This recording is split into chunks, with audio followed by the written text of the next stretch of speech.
Class 9th moments book का chapter number 1 the lost child.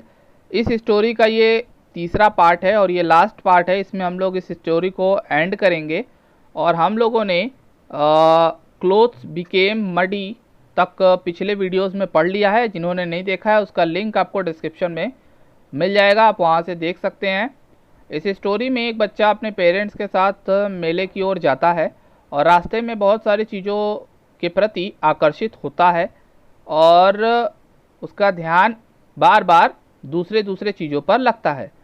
और finally जब वो मेले में पहुंचता है तो वहाँ बहुत सारी दुकानों पर वो बहुत सारी चीज़ों की चाहत अपने मन में रखता है, लेकिन वो अपने पेरेंट्स से कहता नहीं है। क्यों नहीं कहता है? क्योंकि उसे पता है कि उसके पेरेंट्स अलग अलग बातें कहकर उसको मना कर देंगे वो चीज़ दिलाने से। तो फाइनली जब वो एक राउंड अबाउट यानी झूले के पास पहुंचता है तो वो अपने मन को दबाता नहीं और बोल देता है कि मुझे इस झूले पे झूलना है, लेकिन इसका जवाब नहीं आता। और जब वो देखता है तो उसके माता पिता आसपास दिखाई नहीं देते और वो इधर उधर भागा दौड़ी करता है, खूब ढूंढता है। उसकी पगड़ी खुल जाती है, उसके कपड़े गंदे हो जाते हैं, उसके आंखों में से आंसू निकलने लगते हैं, लेकिन उसके पेरेंट्स अभी तक मिले नहीं है। तो उसी के आगे से पढ़ना है हम लोगों को। Having run to and fro in a rage of running for a while. Rage यानी गुस्सा, टू एंड फ्रो मतलब आगे पीछे, फॉर अ वाइल यानी कुछ देर। कुछ देर गुस्से में आगे पीछे दौड़ने के बाद ही स्टूड डिफीटेड, वो हार मान के खड़ा हो गया। His cries suppressed into sobs, उसकी जो चिल्लाहट थी वो सिसकियों में बदल गई। At little distances on the green grass, कुछ कुछ दूरी पर हरे भरे घास के ऊपर, ही कुड सी, वो देख सकता था, थ्रू हिज फिल्मी आईज, अपनी आंसुओं से भीगी हुई आंखों से, मैन एंड वुमेन टॉकिंग, यानी कुछ कुछ दूरी पर, वो मेले में था तो मेले में तो भीड़ होती है, तो वो कुछ कुछ दूरी पर देख पा रहा था कि बहुत सारे मेल और फीमेल, मैन और वुमेन आपस में बात कर रहे हैं। ही ट्राइड टू लुक, वो कोशिश कर रहा था इंटेंटली, बड़े उत्सुकता से देखने की, among the patches of bright yellow clothes, यानी जो लोग पहने थे, जो लोग वहाँ पर थे और बातें कर रहे थे वो लोगों ने ज़्यादातर पीले कपड़े पहने थे। तो ये वही कह रहा है कि उन पीले कपड़ों के बीच में से देखने की कोशिश कर रहा था बड़ी उत्सुकता से। But there was no sign of his father and mother, लेकिन उसके माता पिता के कोई चिन्ह दिखाई नहीं दे रहे थे उन लोगों के बीच। हु सीम टू लाफ, अब यहाँ बताया जा रहा है कि वो लोग ज़्यादातर पीले कपड़े पहने हुए हैं और उस पीले कपड़ों के बीच में अपने माता पिता को ढूंढने की कोशिश कर रहा है, लेकिन उसको कोई ऐसा साइन दिख नहीं रहा।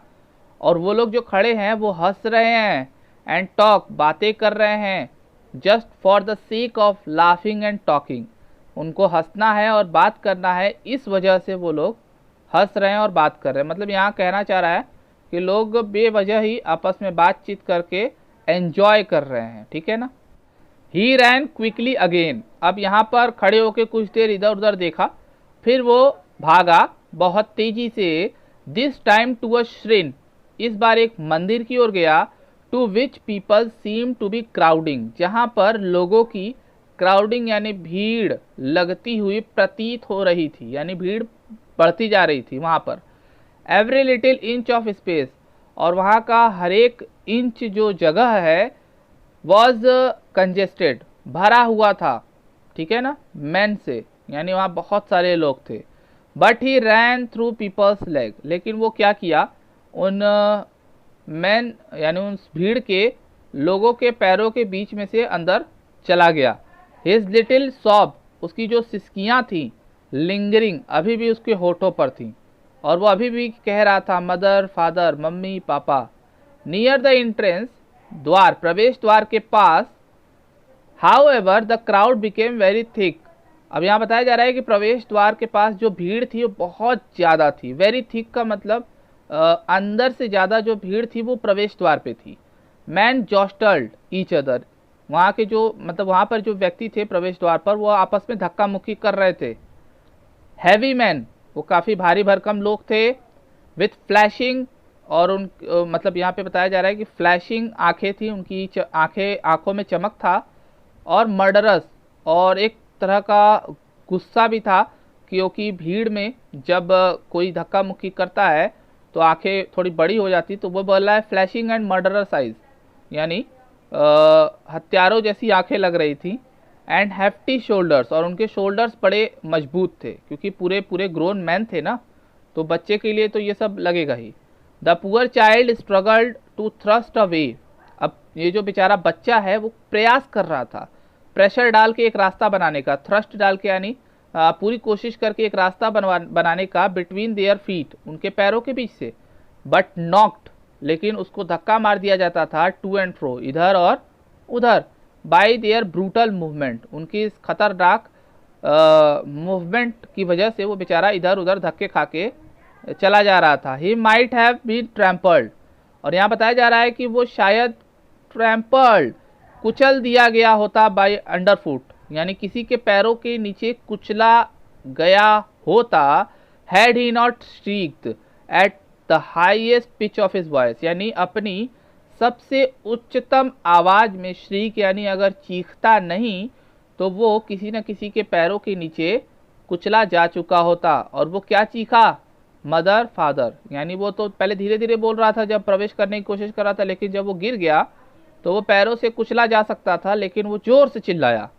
अ man in the surging crowd, उमड़ती हुई भीड़ में एक व्यक्ति, हर्ड इज क्राई, उसकी आवाज़ सुना, एंड स्टूपिंग, और स्टूपिंग का मतलब होता है बड़ी मुश्किल से झुकते हुए, यानी क्योंकि बच्चा गिरा है तो नीचे ही देखेंगे, तो झुकते हुए बड़ी मुश्किल से, लिफ्टेड हिम अप, उसे ऊपर उठाया अपनी आर्म्स, यानी अपनी बाह में। How did you get here, अब यहाँ सवाल कर रहा है कि तुम यहाँ कैसे आए बच्चे। हुज बेबी आर यू, तुम किसके बच्चे हो। The man asked as he steered clear the mass, अब यहाँ बोल रहा है कि क्लियर द मास, यानी उस भीड़ में से बाहर निकलते हुए, स्टीयर्ड मतलब क्लियर करते हुए, भीड़ में से निकलते हुए उसने ये दो सवाल पूछे। द चाइल्ड वेप्ट मोर, वो और भी ज्यादा रोने लगा।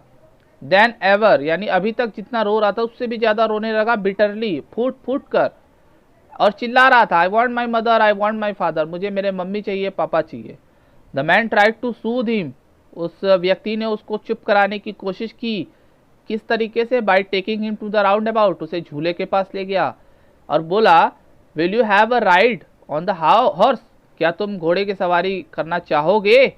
ही gently asked as he approach the ring, वो जैसे ही वो घोड़े वाले रिंग के पास पहुंचा तो ये बड़े अच्छे से पूछा, क्या बेटा तुम ये घोड़े की सवारी करना चाहोगे। The child throat tore into 1000 shrill sobs, अब यहाँ बताया जा रहा है कि उसका जो गला है बच्चे का, वो टोर यानी फट गया, फट गया मतलब वो और जोर से चिल्लाने लगा। श्रिल एंड सॉब्स, यानी सिसक सिसक के, चिल्ला चिल्ला के, चीख चीख के, वो एक ही बात कह रहा था, I want my mother, I want my father, यानी उसको झूले में अब इंटरेस्ट ही नहीं है। जो झूले में उसको इंटरेस्ट था अब वहाँ पर उसको इंटरेस्ट नहीं है। The man headed towards the place where the snake charmer still played on the flute of the swaying cobra, यानी उस लहराते हुए कोबरा के पास फ्लूट यानी बीन बजाया जा रहा था स्नेक चार्मर के द्वारा, यानी सपेरे के द्वारा।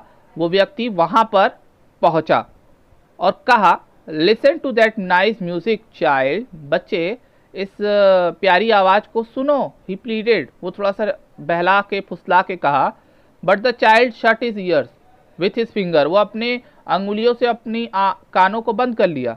And shouted his double pitched strain, अभी देखिए पहले राउंड अबाउट के पास गया तो वहां चिल्ला के कहा मुझे फादर चाहिए, मदर चाहिए, और यहाँ पे डबल आवाज में चिल्ला के कहा, आई want my father, I want my mother.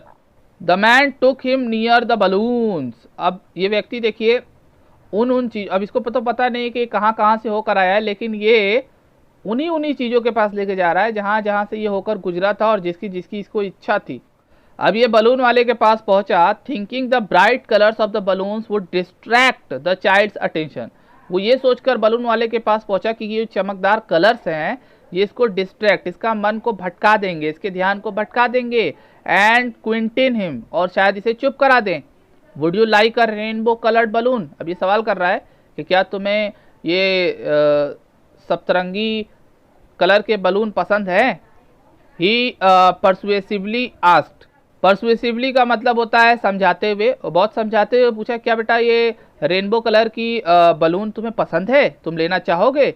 The child turned his eyes, वो उस तरफ से अपनी आंखें ही फेर लिया उस फ्लाइंग बलून से, एंड जस्ट सॉफ्ट, और सिसक सिसक के बस एक ही बात कह रहा था, I want my mother, I want my father. The man still trying to make the child happy, अभी इस व्यक्ति ने हार नहीं मानी थी, वो अभी भी उसे खुश करने की कोशिश कर रहा था। Bore him to the gate, अब उसे लेकर गया गेट के पास जहां पर फ्लावर सेलर बैठा हुआ था, और उसने कहा, उस व्यक्ति ने उसको फ्लावर सेलर के पास ले जाके कि look, can you smell those nice flowers, क्या तुम इस अच्छी सुगंध को, फ्लावर की अच्छी सुगंध को महसूस कर रहे हो बच्चे?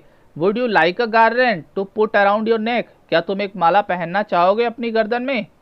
The child turned his nose, अब यहाँ पर देखिए, जैसे जैसे जैसे स्नेक चार्मर के पास गया तो उसने कान बंद कर लिए, बलून के पास गया तो उसने आंखें फेर लिया, और अब देखिए यहाँ जब स्मेल करने की बात आई तो उसने क्या कर लिया, अपनी नाक को बास्केट से दूर कर लिया, यानी मुंह फेर लिया। रिटिरेटेड हिज सॉब, यानी वो दोबारा से सिसकी लेके बोला, आई want my mother, I want my father, यानी इस फ्लावर्स में भी उसका कोई इंटरेस्ट नहीं था। Thinking to humour his disconsolate charge by a gift of sweets, अब वो सोचा, डिसकॉन्सोलेट चार्ज का मतलब उसे चुप कराने के लिए वो मिठाई एक उपहार के रूप में दे दे, मतलब यहाँ पर वो व्यक्ति सोचा कि चलो इसको चुप कराने के लिए इसको मिठाई खिलाते हैं। The man took him to the counter, वो उसे स्वीट शॉप के काउंटर पे लेके गया और बोला, what sweets would you like child, तुम्हें कौन सी मिठाई पसंद है? ही आस्क्ड, वो पूछा। The child turned his face, उसने अपना चेहरा ही घुमा लिया, फ्रॉम द स्वीट शॉप, उस मिठाई की दुकान से, एंड ओनली सॉफ्ट, और वो सिर्फ सिसक सिसक के एक ही बात दोहरा रहा था, I want my mother, I want my father.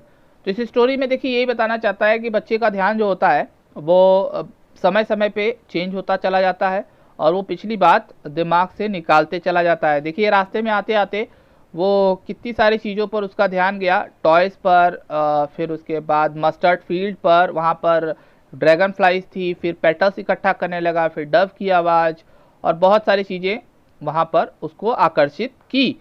और जैसे ही मेले में जब एंटर हुआ तो मिठाई हुआ, फ्लावर्स हुआ, उसके बाद स्नेक चार्मर, बलून्स, और ये सारी चीज़ें ये चाहता था, लेकिन जब उसके मदर फादर खो गए, पेरेंट्स खो गए, उन्हीं चीज़ों के पास एक दूसरा व्यक्ति उसको ले जाकर वो सारी चीज़ें दिला रहा है, लेकिन वो लेने को तैयार नहीं है, क्योंकि उसे सिर्फ अपने मम्मी और पापा चाहिए। तो ये बच्चे की मनोदशा यहाँ पर स्टोरी में बहुत अच्छे से बताया गया है, जिसको लिखा है मुल्क राज आनंद ने। आई होप आपको ये स्टोरी समझ में आ गया होगा। समझ में आया तो वीडियो को लाइक कर दीजिए और अपने दोस्तों से शेयर करिए। हम लोग नेक्स्ट वीडियो में नेक्स्ट चैप्टर को पढ़ेंगे।